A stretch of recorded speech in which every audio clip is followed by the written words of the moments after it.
ஆயிங்க எல்லாரும் எப்படி இருக்கிறீங்க? America Michigan temperature 27 degree, field like 31 டிகிரிங்கிற மாதிரி போட்டிருக்காங்க. பயங்கரமாக வெயில் அடிக்குங்க. இன்னைக்கெலாம் ஹீட் வார்னிங் மாதிரி கொடுத்துருக்காங்க.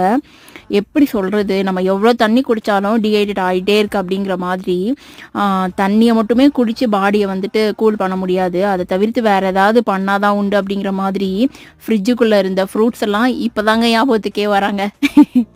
எடுத்து சாப்பிட்ணும் அப்படின்னு சொல்லிட்டு சரி மொத்தமாக பல்காக கட் பண்ணி வச்சிட்டோன்னா பசங்களுக்கு எடுத்து சாப்பிட்றதுக்கு ஈஸியாக இருக்குமே அப்படின்னு சொல்லிட்டு தாங்க கட் பண்ணி எடுத்து வச்சேன். இதுக்கு வந்துட்டு பாசிட்டிவிட்டி அதிகமாக இருக்க பீப்புளை கூட வச்சுக்கணும்னு ஆசை இருக்குமா, இல்லை நம்ம என்ன பண்ணாலுமே அதில் ஏதாவது ஒரு குறை கண்டு ஒரு ஒர்க்கை இப்படி பண்ணாமல் இப்படி பண்ணியிருந்தா நல்லா இருக்கும் அப்படின்னு நீங்கள் ஏதாவது பண்ணும்போது அப்ரிஷியேஷனே பண்ணவே மாட்டாங்கங்க, டிப்ரிஷியேஷன் மட்டும்தான் இருக்கும்.